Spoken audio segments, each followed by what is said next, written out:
सो एक बार मैं quickly recap दे देता हूं जो हमने लास्ट क्लास के अंदर स्टडी किया था। ठीक है, तो जिसका जो मिस है उसको थोड़ा बहुत क्लियर हो जाए। तो मैंने आपको ये बताया था, चैप्टर नंबर 1 चल रहा था और चैप्टर 1 है हमारा, it is electric charges and field. Electric charges and field, ठीक है। तो इसमें मैंने आपको सबसे पहले चार्जेस के बारे में बताया था कि चार्जेस की ओरिजिनेशन कहां से हुई, कॉन्सेप्ट आया कहां से, उसके बारे में बताया। एंड देन हमने देखा कि चार्ज दो पोलैरिटी का एग्जिस्ट करता है, एक है पॉजिटिव और दूसरी है नेगेटिव। दो पोलैरिटी का चार्ज हमारे पास एग्जिस्ट करता है। चार्ज की जो एसआई यूनिट होती है, इसकी एसआई यूनिट होती है कूलम। क्या होती है इसकी एसआई यूनिट, क्या होती है कूलम। ठीक है, कूलम इसकी एसआई यूनिट है। और किस तरीके की क्वांटिटी है, स्केलर या वेक्टर, स्केलर क्वांटिटी। कैसी क्वांटिटी, स्केलर क्वांटिटी। उस टाइम की थोड़ी स्पीड स्लो कर दी मैंने। तो चार्जेस के बारे में देखा। फिर इसके बाद हमने जो है एक डिवाइस के बारे में स्टडी किया। That device is electroscope. Electroscope हमें क्या बताता था कि बॉडी चार्ज है या नहीं है, चार्ज और नॉट। और दूसरी चीज है पोलैरिटी। आज की क्लास में इससे कुछ लेना देना नहीं होगा, तो ऐसा कोई बड़ी चीज मिस नहीं होगी। तो इलेक्ट्रोस्कोप, जो इलेक्ट्रोस्कोप है ये एक डिवाइस, इसके बारे में हमने लास्ट क्लास के अंदर स्टडी कर लिया था, जो ये दो इंफॉर्मेशन हमें प्रोवाइड करेंगे। उसके बाद हमने देखा था चार्जिंग मेथड्स हमारे पास क्या रहते हैं। तो चार्जिंग मेथड में हमने दो मेथड स्टडी कर लिए थे, एक हमें देखा था। तो चार्जिंग मेथड में मैंने आपको बताया था, पहला था charging by friction. Charging by friction.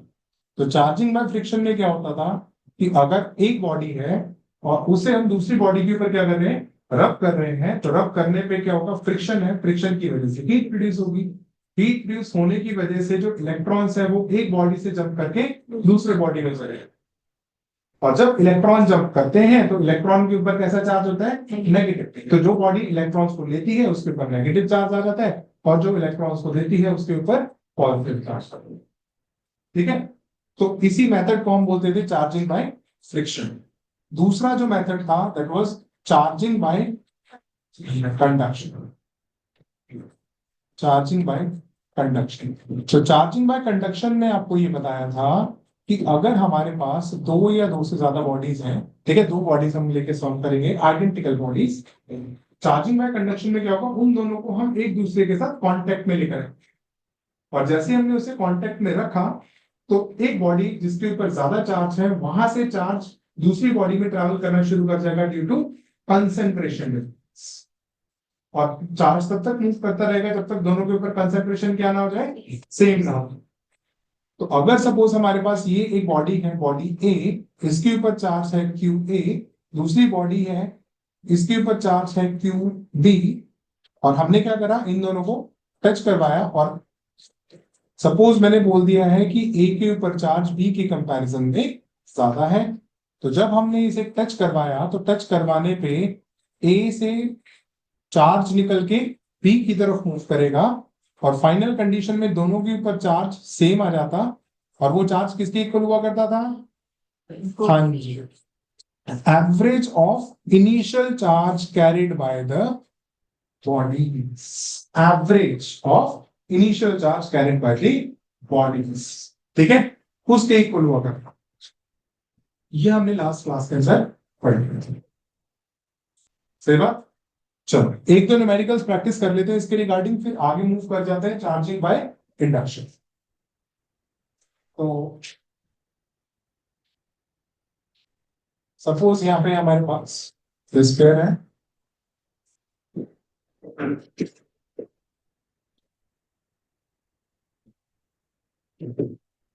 A B सी, इसके ऊपर चार्ज है क्यू, इसके ऊपर चार्ज मैंने बोल दिया 4q,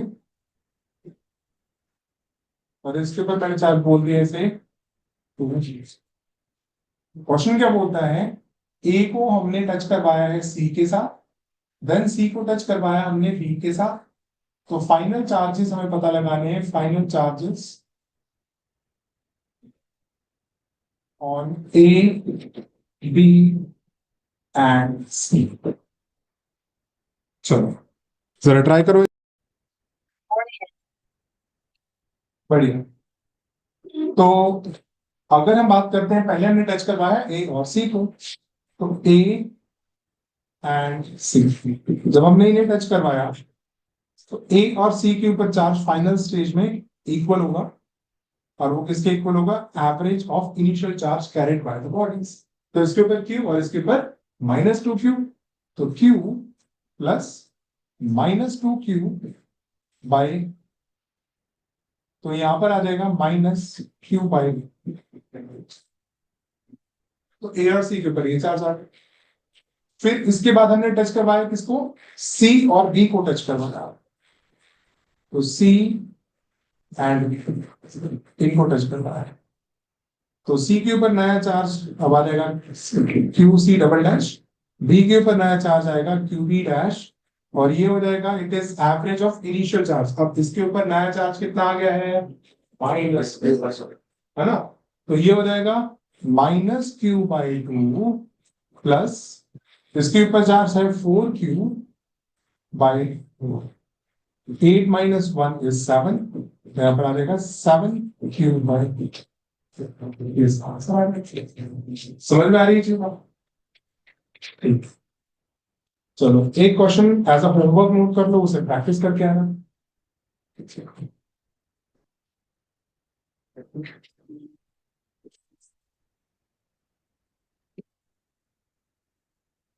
ए बी और सी, इसके ऊपर चार्ज क्यू है, इसके ऊपर चार्ज 7q है, और इसके ऊपर चार्ज है 3q। तो ए और सी को टच करवा, ए और बी को टच करवाया, एंड देन बी और सी को टच करवाया, final charge on A B सी।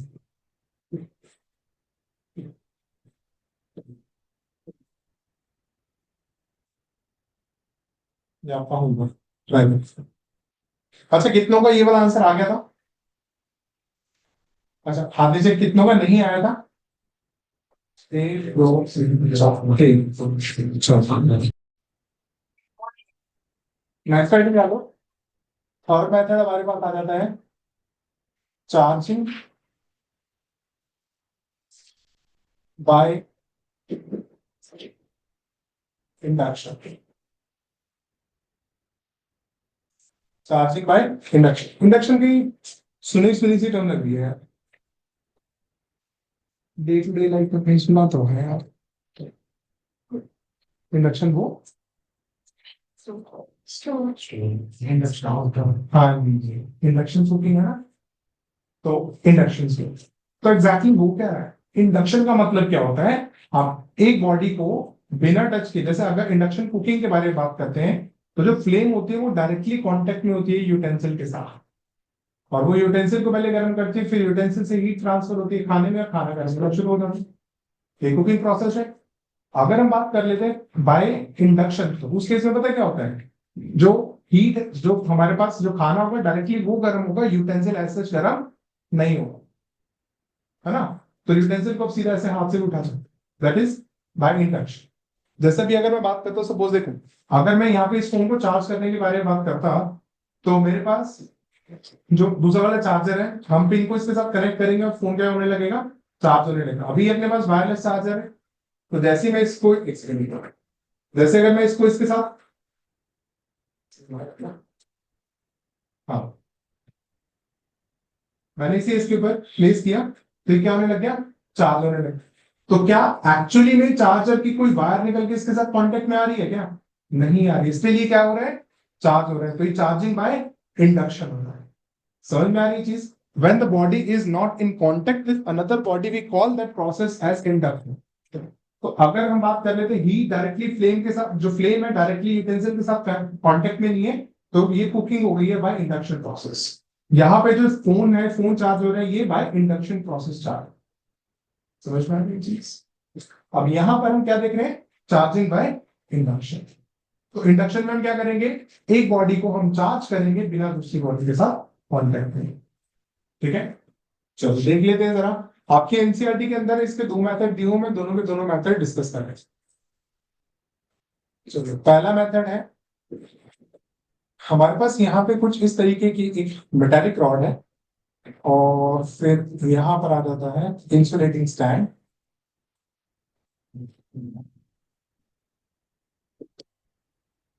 तो मेटालिक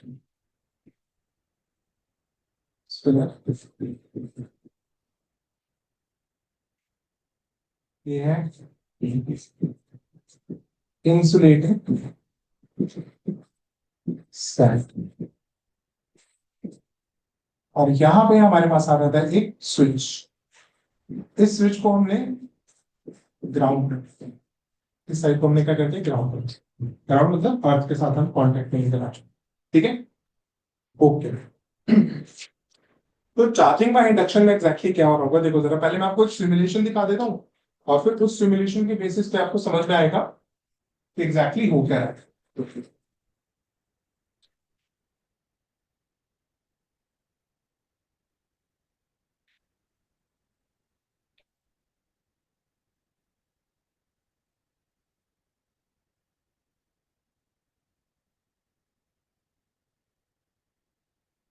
तो बलून को हमने चलो एक बार के लिए क्या कर लिया, चार्ज कर लिया, बलून चार्ज है।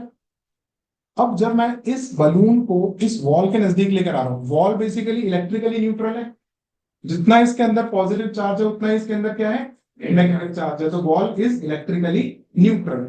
तो जब मैं इस बलून को इस वॉल के नजदीक लेकर आ रहा हूं, तो देखो इलेक्ट्रॉन्स रिपेल कर गए और दूर चले गए। या फिर मैं बोल सकता हूँ पॉजिटिव चार्ज क्या हो गया है, नजदीक आगे के लिए अट्रैक्ट हो गए।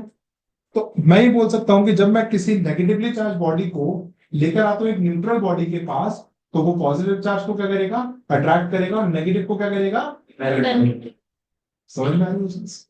तो यही चीज हम यहाँ पे हो रही है हमारे साथ। हम क्या कर रहे हैं, हम एक रॉड को लेकर आ रहे हैं, और ये जो रॉड है इट इज, से मैंने बोल दिया है पॉजिटिवली चार्ज।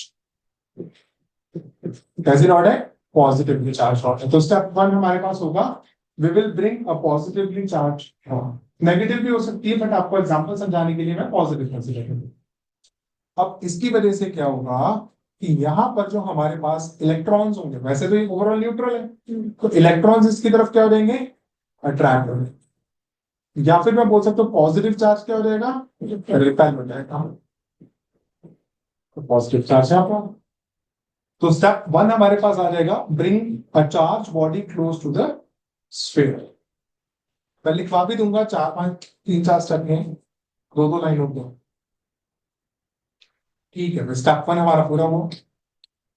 स्टेप टू में हम क्या करेंगे, स्टेप टू में हम इस स्विच को क्लोज करते हैं। तो जैसे इस स्विच को क्लोज किया, तो यहां पर जितना भी चार्ज है, ये सारा का सारा चार्ज कहां चला जाएगा, ग्राउंड में चला जाएगा। अब किसी के माइंड में आएगा सर ये नेगेटिव चार्ज क्यों नहीं गया ग्राउंड में, तो इस चार्ज को इस पॉजिटिव चार्ज ने पकड़ के रखा हुआ, रोक के रखा हुआ है बाय अट्रैक्शन। ठीक है, पकड़ के रखा हुआ है अट्रैक्शन। तो इसी वजह से ये सारा का सारा जो चार्ज है, ये सारा चार्ज कहां चला जाएगा, ग्राउंड में चला जाएगा। तो हम ये बोल सकते हैं स्टेप टू हमारे पास क्या रहेगा, स्टेप टू आ जाएगा, we will close the switch. और जब स्विच क्लोज हुआ, सारा का सारा चार्ज ग्राउंड में चला जाएगा। Thank you so much. सारा का सारा चार्ज जो है वो ग्राउंड में चला जाएगा।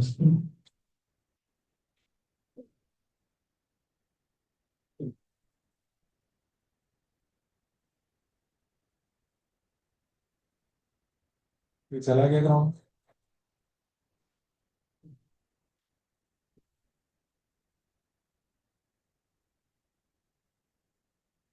ये नेगेटिव चार्ज ग्राउंड में नहीं गया, it is attracted by the rod. और लास्ट स्टेप क्या हो जाएगा, लास्ट स्टेप हो जाएगा, हम रॉड को रिमूव करेंगे। और जैसे हमने रॉड को रिमूव किया तो ये जो नेगेटिव चार्ज है ये सारा का सारा नेगेटिव चार्ज अपने आप को क्या कर लेगा, रीडिस्ट्रीब्यूट कर लेगा सरफेस पे। अच्छा एक चीज और है, लास्ट स्टेप में पहले क्या करना है, स्विच को ओपन करना है और स्विच को ओपन करने के बाद फिर रॉड को क्या करेंगे हम, रिमूव करेंगे। अगर मैं पहले स्विच स्विच क्लोज है और अगर मैं फिर भी रॉड को हटाया था तो सारा चार्ज कहाँ चला जाएगा, ग्राउंड को चला जाएगा। इसलिए पहले स्विच को ओपन करना पड़ेगा फिर हमें रॉड को रिमूव करना पड़ेगा। अभी जो नेगेटिव चार्ज है सारा का सारा अपने आप को क्या कर लेगा, सरफेस पे रीडिस्ट्रीब्यूट कर लेगा। सरफेस पे रीडिस्ट्रीब्यूट क्यों होगा, अभी जब मैं आपको अभी कंडक्टर और इंसुलेटर के बारे में बताऊंगा तब मैं वहां पे इस चीज को एक्सप्लेन करूंगा। ठीक है, तो ये चार डायग्राम क्विकली बनाऊं, मैं आपको एक एक लाइन लिखवा देता हूं।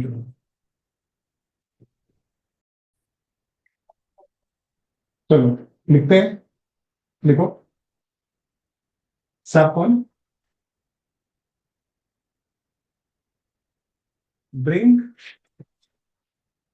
bring the charged rod bring the charged rod close to the metallic sphere.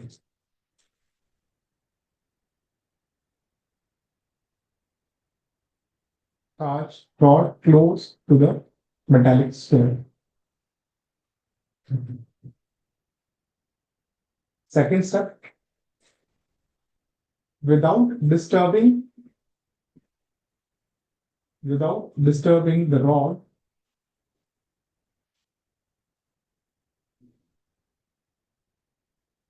without disturbing the rod, close switch S, close switch S,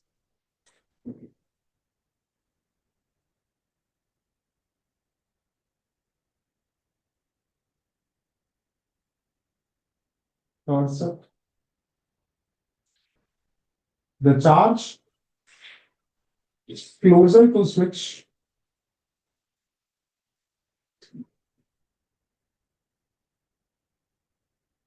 will move into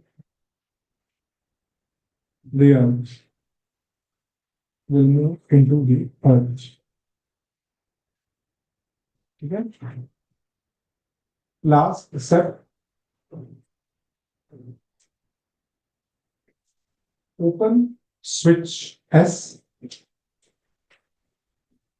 open switch S and then remove the rod. Open switch S and then remove the rod.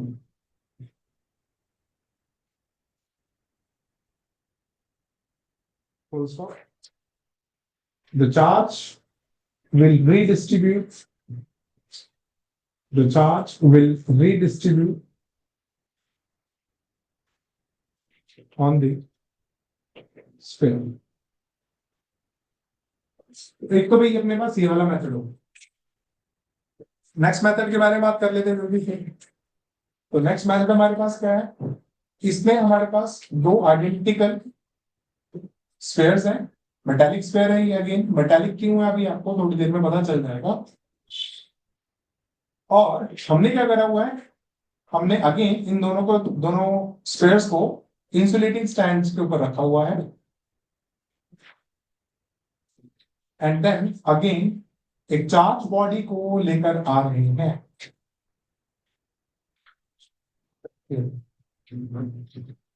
अब ये वाली जो charge body है, पिछले वाले में हमने positive लिया था, इस वाले में चलो नेगेटिव लेंगे। नेगेटिवली चार्ज बॉडी को हम यहाँ पे लेकर आ रहे हैं, ये स्फीयर ए है, ये स्फीयर बी है।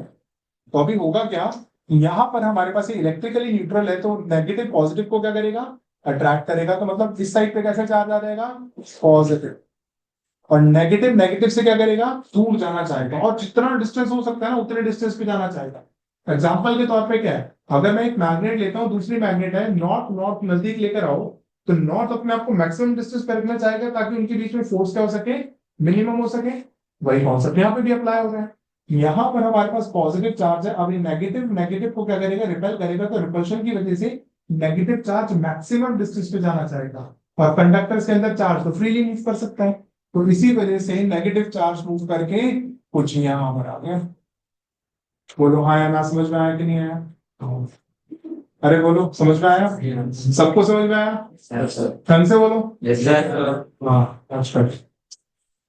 तो अब स्टेप 1 हमारा पूरा हो गया। स्टेप 1 में हमने क्या करा है, चार्ज रॉड को नजदीक लेकर आ रहे हैं स्फीयर ए के। अब स्टेप 2 हमारे पास होगा कि जेंटली हम क्या करेंगे, जो स्फीयर बी है इसको हम दूर लेते हुए चलना।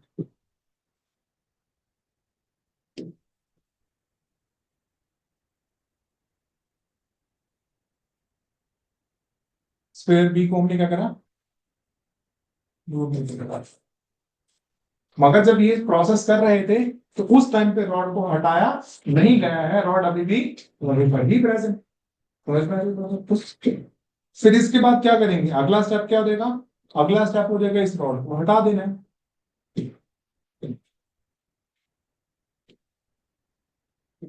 अगला स्टेप हो जाएगा इस रॉड को हम क्या करेंगे, रिमूव कर देंगे। और जैसे ही इस रॉड को रिमूव किया तो यहां पर हमारा सारा का सारा जो चार्ज है वो क्या करेगा, रीडिस्ट्रीब्यूट हो जाएगा फिर से सरफेस के ऊपर। और एक स्पेयर पॉजिटिव चार्ज हो जाएगा, दूसरा स्पेयर क्या हो जाएगा, नेगेटिव चार्ज। समझ में आ रही बात है ना? तो यहाँ पे हमारे पास 3 स्टेप में काम होगा। चलो लिख लेते जरा इसको, सबको समझ में आ रही है? अरे ढंग से बोलो यार। सबको समझ में आया? देख लो, केमिस्ट्री की कसम है तुम्हें। सबको समझ में आया ना? अरे यार आवाज नहीं आ रही तुम्हारी कोई से।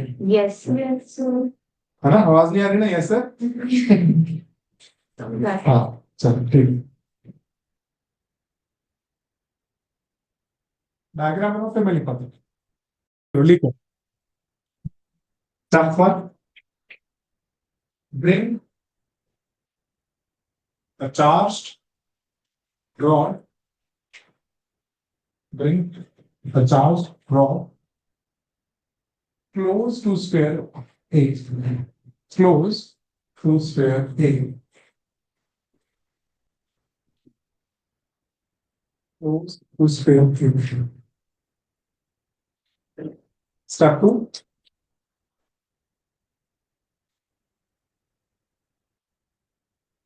with the help of insulating stand, with the help of insulating stands, gently move sphere B away from A. Gently move sphere B away from A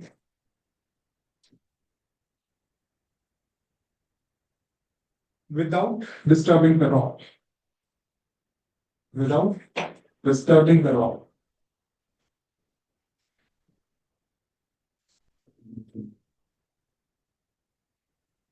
Gently move sphere B away from A without disturbing the rod. Step 3, remove the rod. Step 3, remove the rod.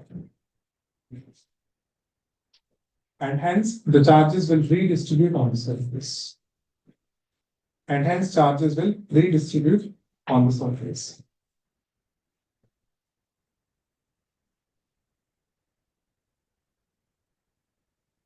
और charges redistribute uniformly redistribute क्यों हो रहे हैं उसको भी हम समझते हैं under the topic conductor and insulator. तो हेडिंग डालो, conductor and insulator.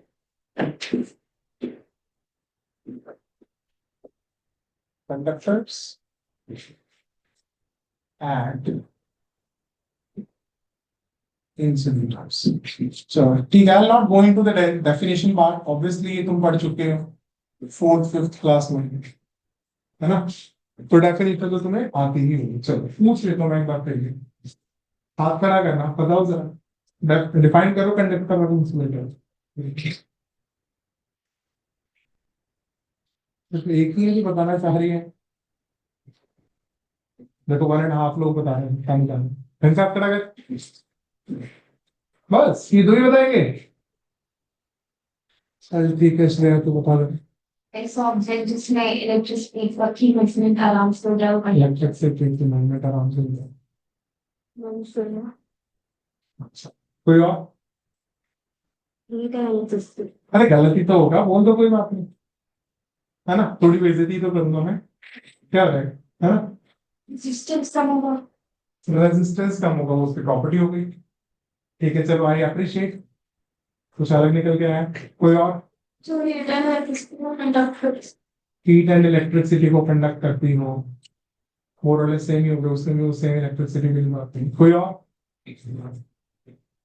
Okay, definition भी बताई है। तो कंडक्टर्स आर द मटेरियल जिनके अंदर फ्री इलेक्ट्रॉन होते हैं, और इंसुलेटर के अंदर फ्री इलेक्ट्रॉन्स नहीं होते। हाँ, पढ़ा था कि नहीं पढ़ा था? वो धुंधली धुंधली कोविड की यादें। टेंथ में भी था? सो यार कब था? टेंथ में था, एट्थ से था, फिफ्थ में था, इवन। ठीक है ठीक है, ओके, कोई नहीं, मेरे को तुम्हारे टैलेंट को पता चल कोई दिक्कत नहीं है। तो कंडक्टर है हमारे पास वो मटेरियल जहाँ पे इलेक्ट्रॉन्स क्या है, दे आर फ्री टू, और इंसुलेटर के अंदर charges they are not free to move. Right, मैं डेफिनेशन नहीं लिखवाने वाला, कोई दिक्कत नहीं। इंपॉर्टेंट है यहाँ से जो अब मैं डिस्कस करने वाला हूं, वो ये है कि कंडक्टर के अंदर जब भी हम एक्सेस चार्ज देंगे, ओवरऑल कंडक्टर न्यूट्रल है, कोई भी बॉडी न्यूट्रल है, जब भी हम एक्सेस चार्ज देंगे कंडक्टर के अंदर, तो सारा का सारा चार्ज सरफेस पे पहुंचे। और उसका रीजन क्या है? कंडक्टर के अंदर charges they can travel easily. अब चार्जेस अगर मूव कर सकते हैं, तो ड्यू टू रिपल्शन चार्जेस एक दूसरे से मैक्सिमम डिस्टेंस पे रहना चाहेंगे, ताकि उनके बीच में रिपल्शन मिनिमम हो सके। तो इसी वजह से कंडक्टर्स के केस में सारा का सारा चार्ज कहां पे रहता है? सरफेस पे रहता है। अब चाहे वो कंडक्टर सॉलिड है, चाहे वो कंडक्टर बॉन्डेड, चाहे मैं स्क्वायर लूं, चाहे मैं स्फेरिकल शेल लूं, हमेशा सारा का सारा चार्ज कहां पे रहेगा? सरफेस पे रहेगा। तो व्हेनेवर आई एम टॉकिंग, मैं लिखवा दूंगा, सब लिखूंगा। So whenever I am talking about conductor, तो कंडक्टर के केस में मैं ये बोल सकता हूं कि it is always surface charge density, जो हम डिफाइन करेंगे। और सरफेस चार्ज डेंसिटी क्या होता है? It is charge upon area. तो कंडक्टर्स के केस में हमेशा हम लिखेंगे चार्ज अपॉन एरिया, चाहे वो मेरे पास सॉलिड बॉडी है या फिर वो मेरे पास हॉलो बॉडी है, हमेशा लिखेंगे चार्ज अपॉन एरिया। बट अगर मैं बात करता हूं इंसुलेटर के केस में, तो इंसुलेटर के केस में चार्ज रहता है लोकलाइज्ड। लोकलाइज्ड मतलब जहां दे दिया वहीं पे रहेगा, वो अपने आप को मूव नहीं करवा सकता। तो इसीलिए जब भी मैं इस केस में डिफाइन करूंगा चार्ज को, तो हम यहाँ पे इसके साथ साथ और क्या डिफाइन कर सकते हैं? Charge per unit volume. Charge per unit volume हम यूज करेंगे किस केस में? इंसुलेटर के केस में। ये समझ में आ रही बात आपको, है ना? तो यहाँ पे नेक्स्ट आगे अगला देखते हैं जरा। अगर मैं सिग्मा लिखता हूं और यहाँ पे हमारे पास एक स्फेरिकल शेल है जिसका रेडियस r है, मैंने एक्सेस चार्ज दे दिया, वो सारा चार्ज कहां पे आ जाएगा? सरफेस पे आ जाएगा, सही बात। तो अगर मैं सिग्मा लिखने लगता हूं तो ये क्या हो जाएगा? चार्ज, चार्ज मैंने दिया q, तो चार्ज अपॉन 4πr²। तो sigma is inversely proportional to r²। बड़ा ही इंपॉर्टेंट ऑब्जेक्टिव का क्वेश्चन बनेगा इससे। तो मतलब जहां पर हमारे पास रेडियस ऑफ कर्वेचर छोटा, वहां पर सरफेस चार्ज डेंसिटी ज्यादा। तो अगर सपोज हमारे पास कुछ इस तरीके का एक इस तरीके का हमारे पास कोई पीस है, और मेरे पास तीन चार पॉइंट्स है A B C D, और मैं पूछता हूं कि कहां पर हमारे पास सरफेस चार्ज डेंसिटी ज्यादा होगी, तो आंसर क्या रहेगा? ए पे, क्योंकि ए का सरफेस मतलब रेडियस ऑफ कर्वेचर क्या है? बहुत ज्यादा स्मॉल। समझ में आ रही है? तो यही चीज जो है हमारे जो इलेक्ट्रिकल इक्विपमेंट होते हैं उसमें भी नहीं रहता है। जैसे फ्रिज वगैरह जो हमारे हैवी अप्लायंसेस होते हैं, बार बार यूज होने की वजह से क्या होता है? कहीं से वो ब्रेक कर जाते हैं। ब्रेक करने की वजह से जहां पे वो दरार आती है, तो उसका रेडियस बहुत छोटा हो गया कि नहीं होगा? तो रेडियस बहुत छोटा हो गया, तो सारा का सारा जो एक्सेस चार्ज होता है, वो एक्सेस चार्ज वहां पे अक्यूमुलेट हो जाता है। और जैसे आप टच करते हैं, चप्पल तो आपने पहनी नहीं हुई है ना, तो वहां से सारा का सारा चार्ज आपकी बॉडी से होता होगा ग्राउंड में, और आप एकदम भगवान के पास पहुंच जाते। मगर ऐसा नहीं होगा, है ना? आप यहाँ पे फिजिक्स पढ़ रहे हो, तो आप देखोगे कि यहाँ पे हमारे पास 3 पिन होती है। उसमें जो टॉप वाली पिन होती है वो हमारी ग्राउंडिंग के लिए होती है। तो उसमें क्या होता है? उसमें ये होता है कि जितने भी हमारे पास हैवी अप्लायंसेस होते हैं, उन सबसे एक वायर आ रही होती है, और वो वायर को कनेक्ट कर दिया जाता है एक मेटल प्लेट के साथ, और उस मेटल प्लेट को जो है जब बिल्डिंग बनती है तो उस टाइम पे ही जमीन के अंदर डाल दिया जाता है, ताकि जितना भी एक्सेस चार्ज है वो सारा का सारा ग्राउंड के अंदर चला जाए, हम टच करें तो हमें झटका ना लगे। ठीक है, अर्थिंग बोला जाता है इसको, इस प्रोसेस को अर्थिंग बोला जाता है। हाँ, टाइम में बहुत कुछ पढ़ा था बट याद तो सिर्फ बट ठीक है, अर्थिंग वाले को जानते हैं। बट आपको मेरा पॉइंट समझ में आ रहा है ना, मैं क्या बोलने की कोशिश कर रहा हूँ? रेडियस ऑफ कर्वेचर की वजह से चार्ज ज्यादा डिपॉजिट हुआ, इस वजह से झटका लगता है। तो उससे बचने के लिए हम क्या कर देते हैं, अर्थिंग करते हैं। अर्थिंग के अंदर हम एक वायर लेते हैं और उसको बरी कर देते हैं। समझ में आ रही है चीज़? और इंसुलेटर के केस में चार्ज वॉल्यूम पे डिस्ट्रीब्यूट होगा। वॉल्यूम पे डिस्ट्रीब्यूट होगा तो मैं डिफाइन करूंगा, क्या लिखूंगा, वॉल्यूम चार्ज डेंसिटी डिफाइन करूंगा इन केस ऑफ इंसुलेटर्स। ठीक है, चलो लिख लेते हैं, लिखो कंडक्टर पे इनको पहला होगा। In case of conductors,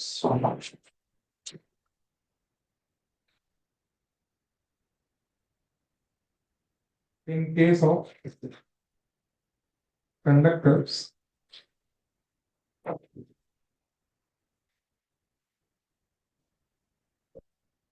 the charge always को कैप्स में लिखना, the charge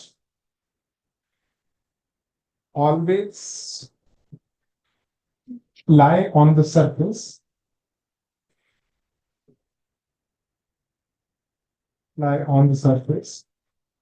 irrespective of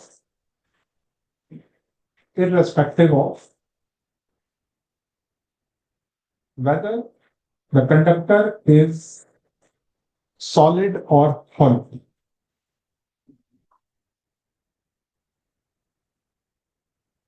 Whether the conductor is solid or hollow. Next point लिखो। In case of conductors,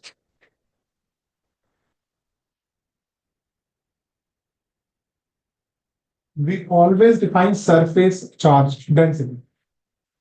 In case of conductors, we always define surface charge density.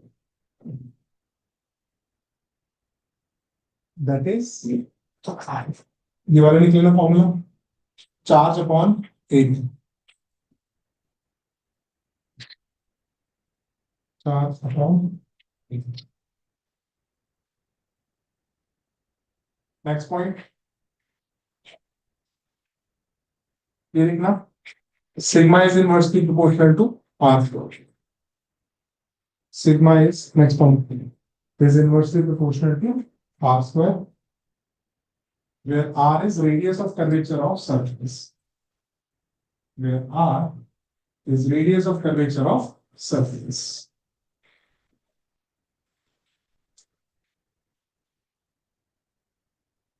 Therefore, more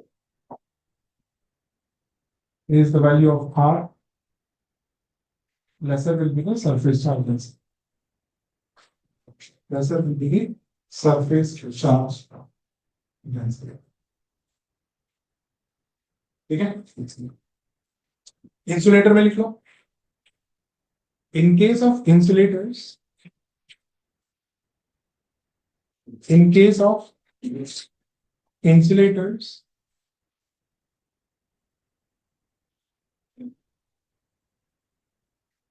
the charge is localized.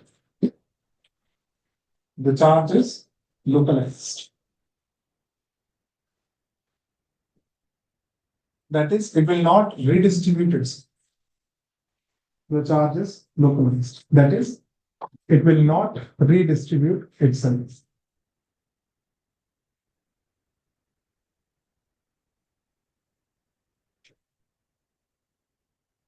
Next one.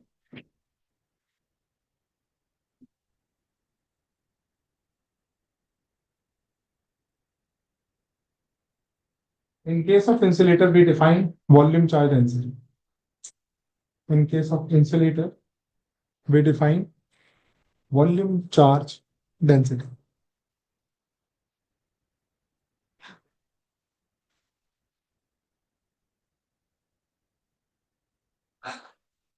ये तो बात हो गई insulator के बारे में और कंडक्टर्स के बारे में। नेक्स्ट हेडिंग डालिए properties of basic properties of charge.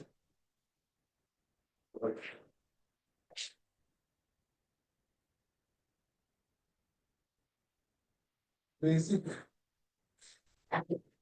Properties of charge.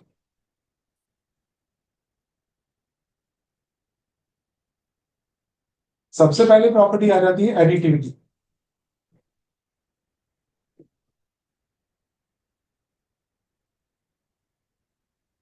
तो चार्ज कैसी क्वांटिटी है, स्केलर है वेक्टर, स्केलर है ना।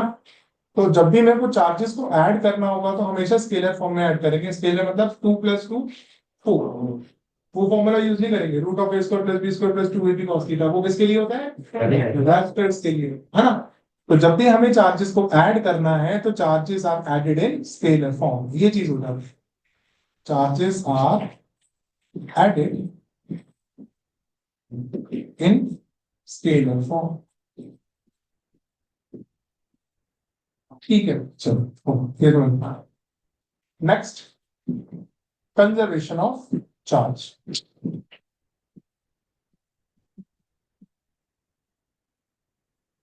कंजर्वेशन ऑफ चार्ज क्या बोलता है, कंजर्वेशन ऑफ चार्ज बोलता है इन एन आइसोलेटेड सिस्टम, ये बहुत इंपॉर्टेंट है, इन एन आइसोलेटेड सिस्टम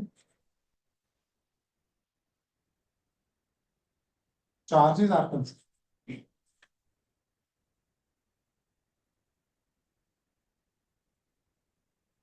ठीक है, ये पॉइंट अपने आप में सेल्फ एक्सप्लेनेटरी है तो कुछ डिटेल हमें डिस्कस करने की जरूरत नहीं।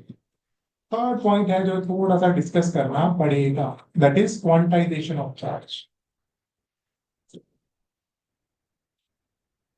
Quantization of charge. तो क्वांटाइजेशन ऑफ चार्ज क्या बोलता है भाई, क्वांटाइजेशन ऑफ चार्ज ये बोलता है, ध्यान से देखना जरा, मैं पहले आपको एक्सप्लेन कर।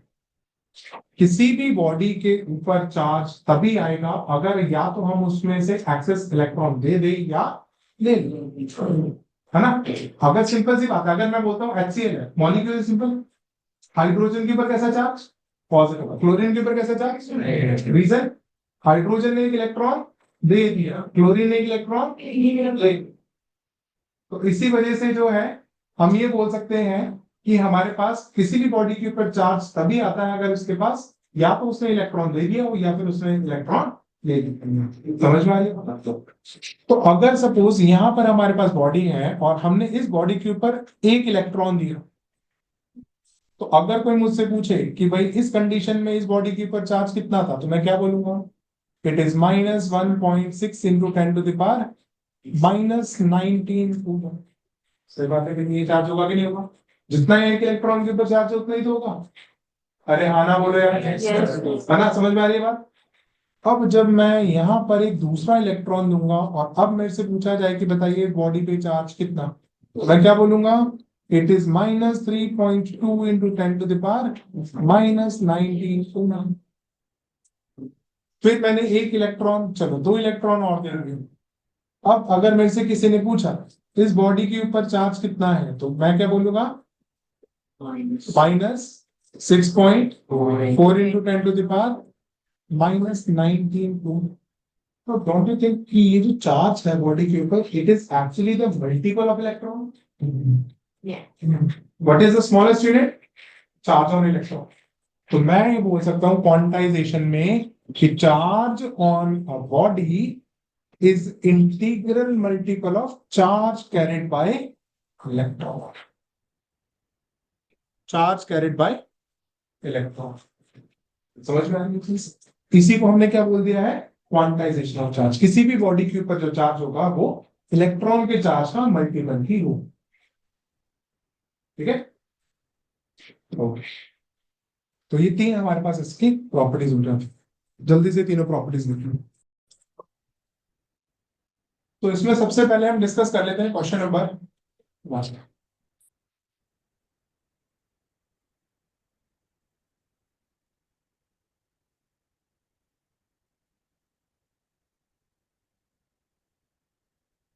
ठीक है, explain the meaning of statement electric charge of a body is quantized. इसका मतलब क्या होगा? इसका ये मतलब, हाँ बताओ। ये यहाँ तक तो ठीक है, यहाँ तक तो ठीक है। electric charge of a body is quantized means that the electric charge of a body This quantized. तो उसके जो इलेक्ट्रॉन है उसके इंटीग्रल मल्टीपल्स इस बॉडी का चार्ज हो। हाँ बिल्कुल सही बात, ठीक है। तो इस स्टेटमेंट का मतलब क्या है? That charge on the body is integral multiple of fundamental quantity that is electron. देख लीजिए, देखो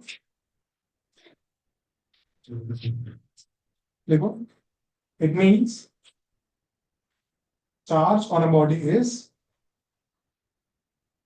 it means charge on a body is multiple of,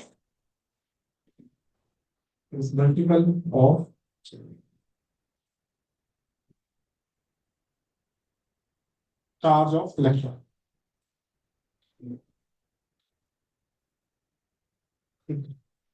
B आता था हमारे पास, why can one ignore quantization of electric charge when dealing with macroscopic, that is large scale charges, है ना?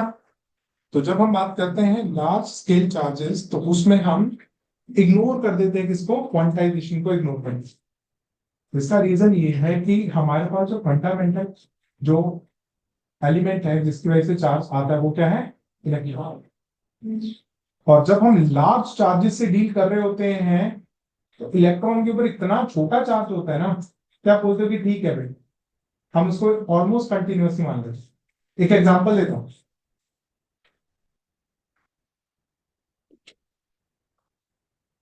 ये line continuous है या डिस्क्रीट है? कंटिन्यूअस नजर आ रही है, बट ये जो बोर्ड है छोटे छोटे पिक्सल से बना हुआ है। तो अगर आप इसको जूम इन करके देखोगे, बहुत ज्यादा जूम कर दोगे, तो एक्चुअली पता चलेगा दिस इज नॉट कंटिन्यूअस, ये बहुत छोटे छोटे पार्ट्स में बना हुआ। दूर से देख रहे हैं तो हम कंटिन्यूअस बोल रहे हैं। वही चीज हो रही है हमारे पास इलेक्ट्रॉन के साइज के साथ। इलेक्ट्रॉन का साइज इतना छोटा है कि जब मैं एक बड़े चार्ज को देखता हूं तो मैं क्वांटाइजेशन को ऑलमोस्ट, क्वांटाइजेशन मतलब कि डिस्क्रीट नेचर ऑफ चार्ज, उसको मैं क्या कर देता हूं? ऑलमोस्ट निग्लेक्ट कर देता हूं। वही समझ में आ रही है? बच्चा खाना बना रहे और बोले 2 चम्मच नमक डालो, तो आप 2 चम्मच नमक डालोगे, कोई ये थोड़ी बोलेगा 10 लाख दाने डालो नमक के। आपने देखा 1 2 3 4 10 लाख दाने डालने में लगता है, ऐसा थोड़ी होगा। बट अगर मैं बोलूं 4 दाने डालो, आप निकालोगे 1 2 3 4 फट से डालोगे, हो गया। जब 4 बोला आसान था, 4 निकाल के बोल दिए। 2 चम्मच बोला मतलब 10 लाख बोल दिया, वो है ना? फिर कैसे किया जाए? मुश्किल हो गई कि नहीं? वही चीज हो जाती है, हम बोलते हैं ठीक है 2 चम्मच डाल, तो उसका कुछ नहीं। अरे समझ में आ रहा है मैं क्या बोलने की कोशिश कर रहा हूँ? So whenever we are dealing with the large scale charges, then we can say that we can ignore the quantization, the discrete nature of charge. हम चार्ज को ऑलमोस्ट क्या मान लेंगे? कंटिन्यूअसली मान लेंगे, बाद में क्या अपना डिस्क्रीट नेचर। समझ में आ रही? लिख लो sir. In case of macroscopic charges,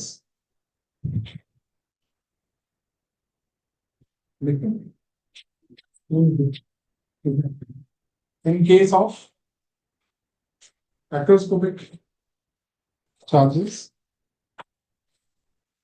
quantization can be ignored. Quantization can be ignored because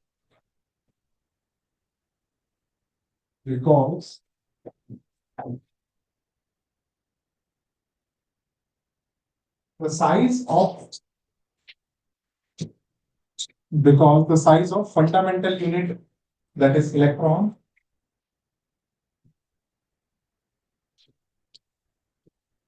size of fundamental unit, that is electron, is very small,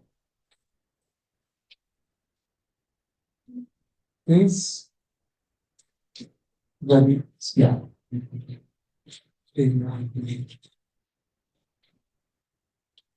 चलो नेक्स्ट क्वेश्चन देख लेते हैं, question number 3। How much positive and negative charge is there in a cup of water? Assuming 250 gram be the capacity of the cup. हमसे पूछा जा रहा है कि सोने वाला मैं ही करके दिखा देता हूँ। Guys, ये वाले क्वेश्चंस ऐसे हैं, अभी आपको ये देख के लग रहा होगा कि यार पढ़ा तो कुछ और था, कुछ और है, उस टाइप का क्वेश्चन है ये। बट ये ना थोड़ा ऐसा है, जनरल सा कॉन्सेप्ट है, कुछ ऐसा कोई स्पेसिफाइड कॉन्सेप्ट नहीं है, तो ये क्वेश्चन के थ्रू ही समझ में आ सकते हैं, ऐसे जिसकी कोई थ्योरी वगैरह नहीं होती। तो ऐसे क्वेश्चंस को आप सिंपली क्वेश्चन की फॉर्म में ही रिवाइज करा करो, ऐसे कॉन्सेप्ट्स की, ठीक है। ओके, क्वेश्चन क्या बोल रहा है? How much positive and negative charges in a cup of water?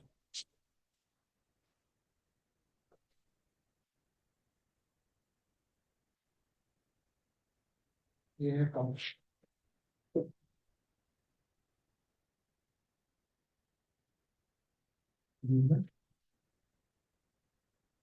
अगर मैं यहाँ पे एक मॉलिक्यूल कंसीडर करूं तो कंसीडर वन मॉलिक्यूल,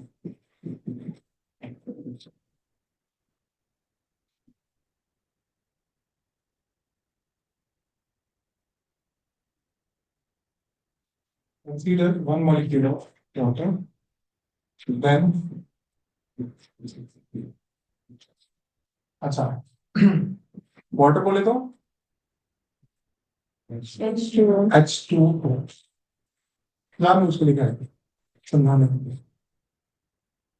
तो एक हाइड्रोजन में कितना इलेक्ट्रॉन? दूसरे वाले में भी कितना? ऑक्सीजन में कितना होगा? 8 होगा कि नहीं? इसका एटॉमिक नंबर 8। सो एक मॉलिक्यूल के अंदर कितने इलेक्ट्रॉन्स?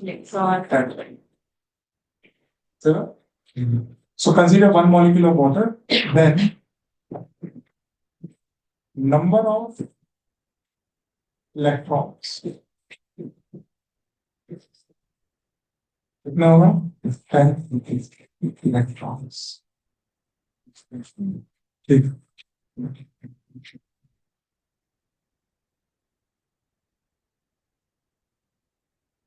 अब ये हमारे पास कितना है? 250 ग्राम है, तो 250 ग्राम में कितने मॉलिक्यूल्स प्रेजेंट होंगे? नंबर ऑफ मोल्स के साथ मल्टीप्लाई कर, है ना। तो सबसे पहले मैं बात करता हूँ इसमें कितने मोल्स है, तो नंबर ऑफ मोल्स कैसे निकालते हैं? Given mass upon molar mass. Molar mass कितना है इसका? 18, है ना। तो हम यहाँ पे लिख सकते हैं number of moles, number of moles in 1 cup, तो ये आएगा 250 डिवाइडेड बाय 8, इतने हमारे पास मोल्स आ गए।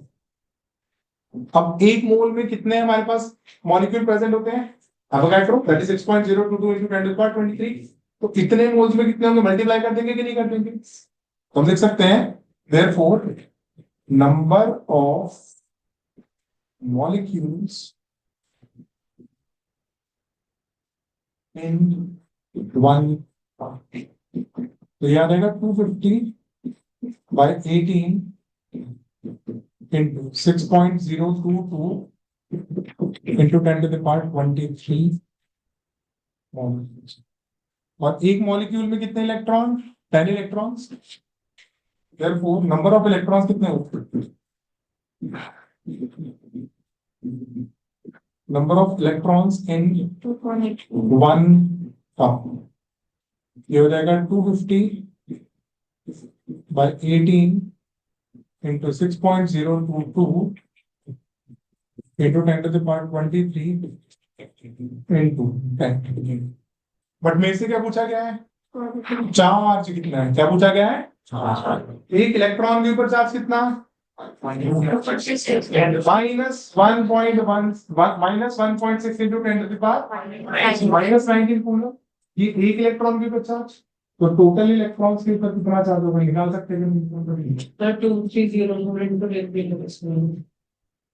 थोड़ी सी नहीं यार, answer 1.34 into 10 to the power 7 है। 1.34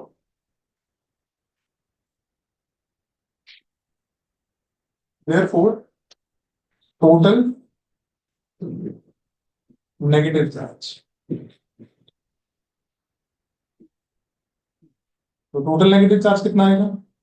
it is minus 1.6 into 10 to the power minus 19 coulomb एक के ऊपर है, और टोटल कितना 250 upon 18 into 6.022 into 10 to the power 23 into 10। तो जब आप सॉल्व करोगे आंसर आएगा माइनस 1.33, वैसे राउंड ऑफ कर देते हैं 34 इंटू 10 टू द पावर 7। तो इतना टोटल नेगेटिव चार्ज रहेगा। वाटर अपने आप में इलेक्ट्रिकली न्यूट्रल है, तो जितना पॉजिटिव उतना ही नेगेटिव, तो हम बोल सकते हैं पॉजिटिव चार्ज हो जाएगा, देयरफॉर टोटल पॉजिटिव चार्ज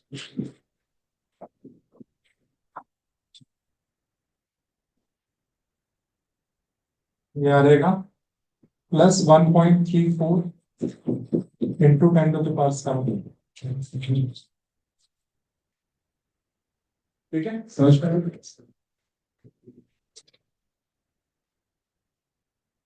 इसे नोट कर लो। आपके लिए होमवर्क क्या रहेगा, कौन से क्वेश्चन कर सकते हैं, बाकी पीडीएफ में आप एक रुपए भी भेज दूंगा आज वाली क्लास में। देखिए इसमें आप क्वेश्चन नंबर 14 कर सकते, सॉरी 4 कर सकते हैं।